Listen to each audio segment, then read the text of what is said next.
Bien le bonjour. Aujourd'hui, je vous raconte l'histoire de Françoise, qui est une patiente qui est venue me voir au cabinet parce qu'elle avait du cholestérol.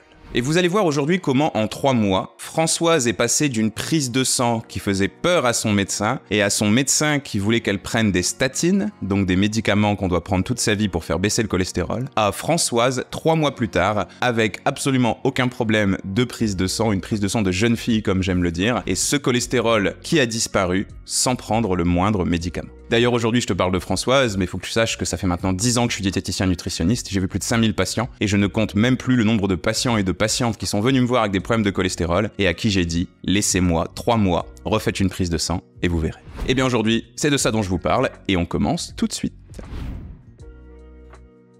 Très rapidement, avant qu'on aille un peu plus loin, il faut comprendre ce que c'est que le cholestérol. Et pour expliquer ce que c'est que le cholestérol, il faut que je revienne sur quelque chose que vous avez déjà observé. L'eau et le gras se mélangent très mal, voire se mélangent pas du tout. Vous avez peut-être déjà vu ça quand vous prenez certains médicaments, vous avez peut-être déjà vu ça dans le fond de votre assiette quand vous faites une vinaigrette aussi, avec ce qu'on appelle des yeux, c'est-à-dire vraiment des cercles de gras qui ne se mélangent pas à l'eau ou éventuellement au jus de tomate que vous pourriez avoir dans votre assiette. Le souci, c'est que quand vous mangez du gras, ce gras doit être transporté partout dans votre corps, dans votre sang. Et le sang, c'est de l'eau. Pour permettre au gras de circuler dans de l'eau, votre corps fabrique donc une espèce de bulle qu'on appelle du cholestérol et qui va permettre à faire circuler ce gras partout dans votre corps pour le distribuer. Il y a 2 cholestérols, du bon et du mauvais, et en fait ce cholestérol il peut aller dans 2 sens. Il peut être soit ramené vers le cœur ou il peut être expulsé du cœur. Vous savez que le cœur bat et il pompe en fait, donc il absorbe le sang puis il le renvoie, il l'absorbe et puis il le renvoie. Eh bien, si le cholestérol va du cœur vers votre foie, on dit que c'est du bon cholestérol, parce que c'est dans le foie que le cholestérol potentiellement en excès va être éliminé, notamment en fabriquant des choses comme la bile. Mais si le cholestérol va du foie vers le cœur, il peut potentiellement boucher les veines et les artères du cœur, et donc créer des maladies cardiaques dans le temps, et c'est pour ça qu'on l'appelle mauvais cholestérol. Mais comprenez bien qu'il n'y a rien de bon ou de mauvais, tout ça c'est naturel, et tout ça c'est une question de dosage. Premier conseil que je vais vous donner pour faire chuter votre taux de cholestérol, il est interdit d'interdire. Je me rappelle encore très bien de la première phrase que Françoise a dite quand elle a franchi la porte de mon cabinet. J'ai du cholestérol et je suis prêt à m'interdire de manger du fromage et des œufs. Alors que les œufs et le fromage font partie de mes aliments préférés. Eh bien, je vais très vivement vous déconseiller de faire cela. La première raison, c'est que je ne suis pas fan de ce que j'appelle la stratégie des œillères, c'est-à-dire de faire comme si certains aliments n'existaient pas et d'espérer faire ça jusqu'à la fin de vos jours. Souvent, j'ai des patients qui me disent « je veux m'interdire de manger du chocolat, je veux m'interdire de manger du fromage, je ne mangerai plus jamais ». Ça ne marche pas. Si vous voulez adopter des habitudes de santé et des habitudes alimentaires qui sont efficaces, il faut qu'elles soient durables et donc qu'elles s'inscrivent facilement dans votre quotidien. Et puis deuxièmement, vous interdire des aliments et surtout vous interdire des aliments gras parce que le cholestérol est une graisse, c'est une très mauvaise idée. Déjà parce qu'il ne faut pas mettre toutes les graisses dans le même sac, il y a des bonnes et des mauvaises graisses. Et puis ensuite parce que les graisses sont absolument essentielles pour que vous soyez en parfaite santé. Votre cerveau c'est du gras, vos nerfs sont du gras, vos hormones sont du gras, l'élasticité de votre peau c'est du gras, bref. Le gras, c'est la vie.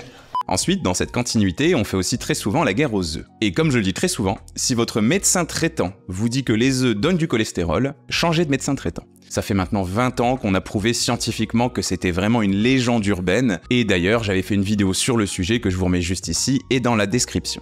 En réalité, par rapport à tout ça, oui, le gras qu'on peut retrouver dans votre assiette peut être responsable d'un trop haut de cholestérol. Mais pas n'importe lequel. Premièrement, pas le cholestérol. Alors oui, c'est très paradoxal, mais c'est pas parce que vous mangez du cholestérol qu'il va y avoir du cholestérol dans votre sang. Et c'est exactement ce qui s'est passé avec les œufs. Il y a eu de la fainéantise intellectuelle, on s'est rendu compte que les œufs et la cervelle étaient les 2 aliments sur Terre qui comptaient le plus de cholestérol et on s'est dit qu'il fallait arrêter d'en manger. Non, parce qu'en fait on a réussi à se rendre compte que quand vous mangez du cholestérol, votre foie comprend qu'il est censé arrêter d'en fabriquer et il y a une espèce de balance qui se crée. Raison pour laquelle les œufs, jusqu'à à peu près 20 œufs par semaine pour une femme, 30 par semaine pour un homme, ne créent pas de problème de cholestérol. Attention si le reste de l'alimentation est équilibré, bien sûr. En fait, les graisses qui vont être un petit peu liées au cholestérol et à son excès, c'est ce qu'on va appeler les graisses saturées, qu'on appelle aussi de plus en plus les mauvaises graisses, parce qu'on a tendance à en consommer trop dans les pays développés, les États-Unis, la France, l'Allemagne, l'Angleterre, etc. Et parmi ces graisses saturées, les pires, c'est ce qu'on appelle les graisses trans, c'est-à-dire des graisses industrielles qu'on va retrouver dans tous les produits transformés. Donc, s'il y avait un ennemi à pointer du doigt, premièrement, ce serait pas le gras, pas l'ensemble du gras, mais surtout les graisses de mauvaise qualité. Et il n'y a pas des graisses de mauvaise qualité dans tous les aliments qui contiennent du gras. C'est exactement ce que j'avais expliqué à Françoise à l'époque. Très bien, c'est bien beau ça, mais du coup, quel gras est-ce que vous devez consommer? Alors, on a dit problème avec les graisses saturées et surtout problème avec les graisses transformées. Mais c'est pas pour autant qu'il faut complètement les supprimer. Comme je vous disais juste avant, jamais interdire quoi que ce soit. Il faut juste rééquilibrer leur consommation et surtout associer à côté d'autres aliments qui sont bons pour le cholestérol. Par exemple, Françoise, elle a un mari qui aime bien la bonne bouffe. Et ils ont l'habitude, notamment le dimanche midi, de se faire une bonne viande rouge avec des légumes, avec de la purée de pommes de terre, un bon dessert fait maison, etc.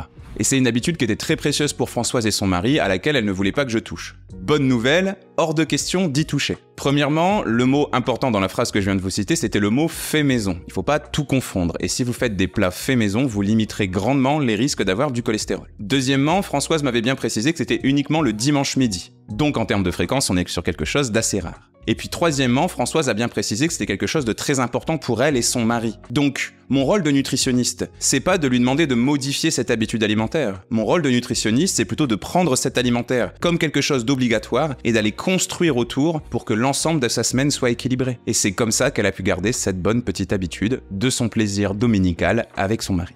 En parallèle de ça, limiter les mauvaises graisses, c'est très bien, mais il faut surtout augmenter la consommation des bonnes graisses. Et les rois des bonnes graisses, ce sont les oméga 3. Les oméga 3, ce sont des très très bonnes graisses et ce sont un peu les meilleurs ennemis du mauvais cholestérol, puisque globalement, plus vous consommez d'oméga 3, moins vous aurez de mauvais cholestérol dans le sang. En plus de ça, les oméga 3 vont permettre à vos artères et à vos veines, donc les tuyaux dans lesquels le sang circule, de garder une forme de souplesse. Donc si du cholestérol s'y accroche, ces artères vont encore avoir la capacité de se tordre et de rester mobiles pour ne pas que cette couche de cholestérol se solidifie et au bout d'un moment bouge vos artères. Donc ce double avantage, c'est ce qui nous intéresse à fond ici. Les oméga 3, j'en parle souvent, on va en retrouver beaucoup dans les poissons gras, dans les coquillages et dans les crustacés, ça veut dire tous les aliments qui viennent de la mer, des océans et des rivières, qui n'ont pas une chair blanche, le thon, la sardine, la truite, le maquereau, le saumon, les moules, les bulots, etc. Mais pensez à bien les varier si possible. Ensuite, on va retrouver du cholestérol dans les graines et dans les fruits à coque, les noix, les noisettes, les amandes, les pistaches, mais aussi dans pas mal d'huiles de très bonne qualité, les huiles de lin, les huiles de noix et les huiles de colza notamment, qu'on va garder pour les vinaigrettes. Et puis on va aussi retrouver un tout petit peu d'oméga 3 dans les avocats, mais c'est vraiment résiduel, et dans les œufs de la filière bleu blanc cœur. Et ensuite, pour finir avec cette partie sur le gras, Françoise me disait qu'elle aimait beaucoup cuisiner au beurre. Et ça, c'est quelque chose sur quoi on a un petit peu travaillé, elle et moi, parce que c'était pas une habitude à laquelle elle tenait particulièrement, c'était juste un vieux réflexe qu'elle avait toujours eu. Et quelque chose que je vais vous recommander et que j'ai vivement recommandé à Françoise aussi, c'est de faire la très grande majorité de ses cuissons avec de l'huile d'olive. Et si possible, de l'huile d'olive vierge, pressée à froid. Et puis le beurre, si possible, on le garde cru, tartiné sur le pain du matin, parce que ça aussi c'était une habitude à laquelle Françoise tenait. Hors de question par contre de mettre de la margarine, qu'elle soit riche en oméga 3 ou pas, ce sont des oméga 3 artificiels, de synthèse, et ils font pas du tout le travail qu'on attend. Arrêtez de croire que le marketing est là pour prendre soin de votre santé. Le marketing, il prend soin de votre portefeuille. Bien, troisième conseil que je vais vous donner, attention aux aliments industriels. Ici, si on refait le parallèle avec Françoise, c'était quelque chose qui pesait pas trop de soucis parce que c'était pas trop son truc, tout ce qui était plat préparé, fast food, elle aimait le fait maison, et j'espère que vous aussi. Ah oui. De façon générale, je vais vous donner le même conseil que j'avais donné à l'époque. Moins vous mangez d'aliments industriels, les plats préparés et les fast-foods, et moins vous aurez de problèmes de cholestérol. Pourquoi ça? Parce que les aliments industriels sont plus riches en sucre et en mauvaise graisse que les aliments que vous faites maison. Et ça marche à tous les coups. Dans le cas de Françoise, les seuls aliments industriels qu'elle pouvait manger, c'était les petits gâteaux qu'elle mangeait parfois au goûter, vers 16h30, 17h, avec ses petits-enfants. Encore une fois, on a un petit peu discuté, elle et moi, et elle m'a dit que c'était une habitude à laquelle elle tenait beaucoup. Et ouais, Françoise, c'est une mamie, elle garde ses petits-enfants, et elle a envie de garder ce rôle. J'ai donc insisté avec Françoise sur plusieurs points. Premièrement, essayez de voir si c'est pas possible de faire ces biscuits et ces gâteaux faits maison. Je lui avais donc fourni des recettes que vous pouvez retrouver sur le site et dans les programmes du Nutri-Scope, avec des choses comme des banana bread, des carottes cake, des gâteaux au chocolat ou encore des cookies faits maison, avec des recettes beaucoup plus équilibrées que ce qu'on peut trouver dans le commerce, avec par exemple de la farine complète, avec par exemple du gras de meilleure qualité, etc. Et puis ensuite, deuxième point, j'ai demandé à Françoise de faire en sorte de consommer ces aliments au sein d'un repas. C'est-à-dire de ne pas consommer que des biscuits ou des gâteaux, mais de toujours les accompagner d'autres choses. Et si possible, de les accompagner de protéines et de fibres. Pour les protéines, de la viande, du poisson, des œufs ou un produit laitier. Et pour les fibres, des fruits ou des légumes, voire un petit peu de fruits à coque, pourquoi pas. Le fait de mélanger du sucre et du mauvais gras potentiel à des fibres et à des protéines, ça va nettement diminuer l'impact négatif que tout ça va avoir sur votre santé et nettement diminuer le mauvais cholestérol que votre foie peut fabriquer. Donc pensez-y, quand vous mangez des sucres ou des mauvais gras, ne les mangez pas seuls et essayez d'équilibrer les choses avec un aliment de qualité à côté. Souvent pour les collations, un laitage et un fruit, ça marche super bien.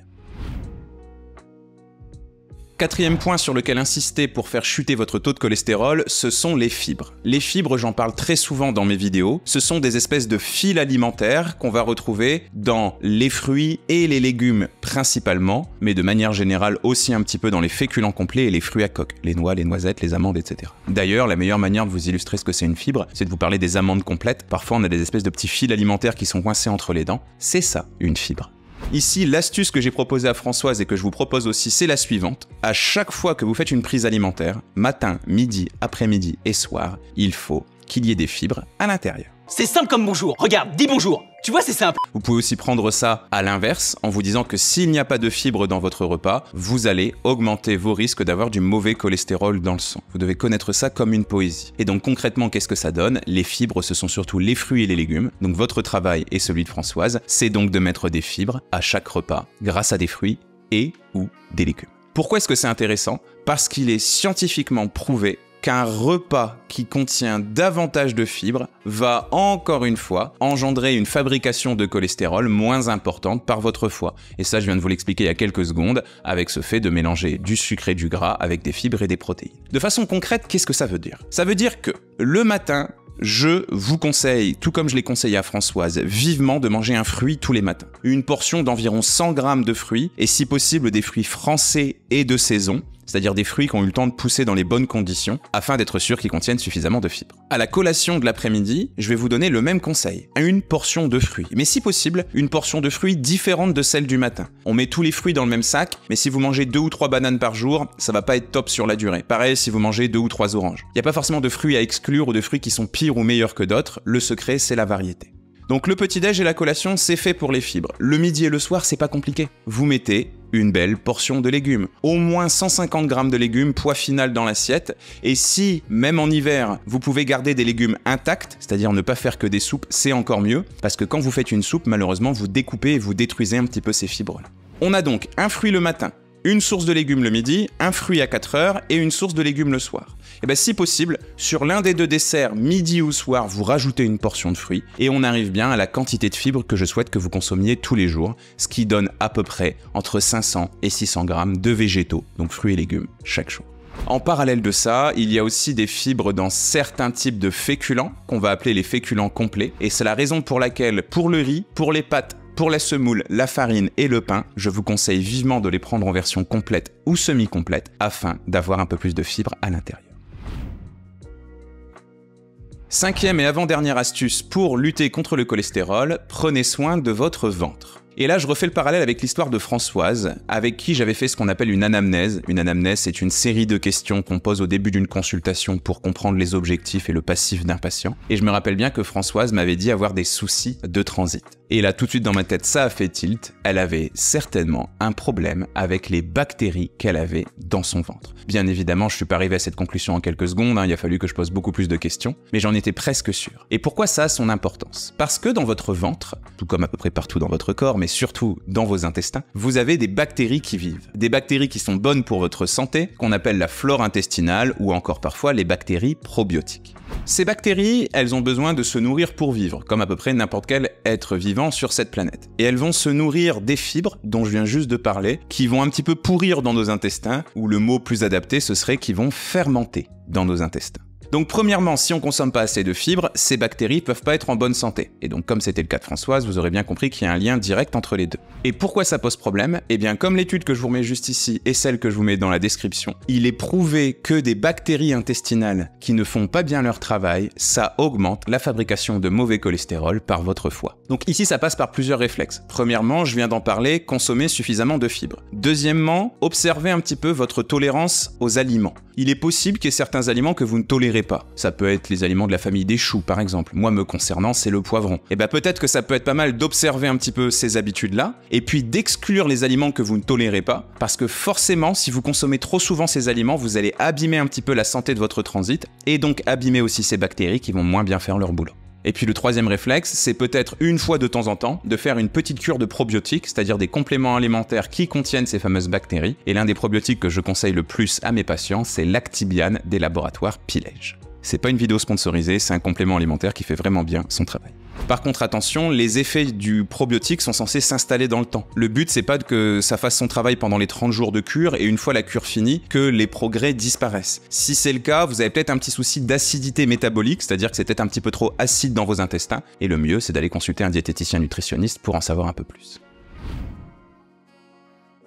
Allez, sixième et dernière astuce anti-cholestérol, c'est bien évidemment l'activité physique. Pour reprendre l'histoire de Françoise, elle était très sédentaire, assise toute la journée derrière un bureau, comme moi, et cela pendant toute sa carrière de secrétaire, c'est-à-dire pendant plus de 40 ans au cours de sa vie. Quand elle rentrait du travail, elle s'adonnait à sa passion principale, la lecture. Le problème, c'est que la lecture, c'est encore une fois une activité qui est complètement sédentaire. Et elle me disait bouger un tout petit peu pour sortir ses chiens, mais c'était 2 tout petits chihuahuas, donc il n'y avait pas forcément beaucoup d'efforts physiques pour aller les promener tous les jours ou tous les soirs. Bon, le bilan de tout ça, c'est que Françoise, elle était sédentaire et que si c'est votre cas aussi, c'est-à-dire que vous bougez pas assez au quotidien, vous augmentez considérablement les risques d'avoir un taux de cholestérol trop haut, mais en plus de ça, les risques d'avoir un problème cardiaque par la suite parce que vous n'entretenez pas votre cœur grâce à l'activité physique. Donc là, forcément, vous me voyez venir. Pour diminuer votre taux de cholestérol sanguin, il faut bouger vos petites fesses. Et la première raison à ça, c'est que les graisses que vous consommez dans votre assiette, qu'elles soient bonnes ou mauvaises, c'est avant tout une source de carburant pour votre corps. Si vous prenez du poids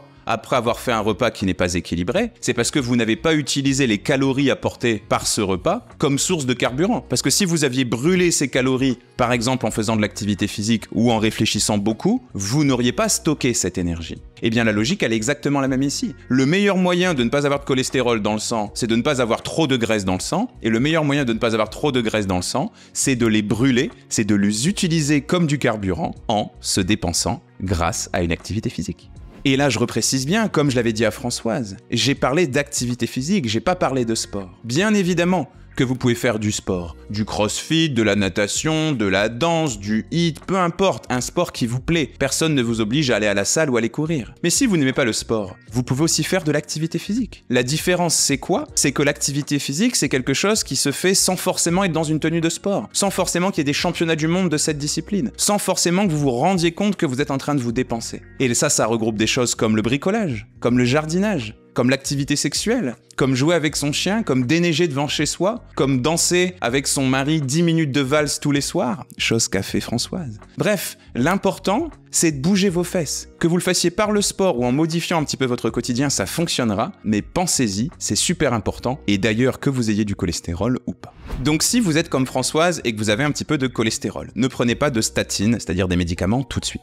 Vous demandez à votre médecin traitant un rendez-vous pour une prise de sang dans 3 mois. Pendant les 3 mois qui vous séparent de cette prise de sang, vous écoutez bien les conseils que je vous ai donnés aujourd'hui et vous verrez les résultats sur la prise de sang. D'ailleurs, ça me ferait très plaisir d'avoir de vos nouvelles, donc n'hésitez pas à me dire ce que ça a donné, soit en commentaire de cette vidéo, soit en m'envoyant un email. J'espère que cette vidéo vous aura plu et sa pédagogie aussi. Si c'est quelque chose qui vous a parlé, je vous invite à passer sur le site lenutriscope.fr où vous trouverez des programmes pour les hommes, pour les femmes et les femmes ménopausées, dont l'un des objectifs est de diminuer votre taux de cholestérol si éventuellement vous en avez. Bien sûr, si la vidéo vous a plu, je vous invite à me le dire en me laissant un petit like et en me le disant en commentaire. Vous pouvez aussi vous abonner à cette chaîne si c'est pas encore fait. Moi, je vous retrouve ici 2 fois par semaine et tous les jours sur tous mes autres réseaux sociaux. Salut!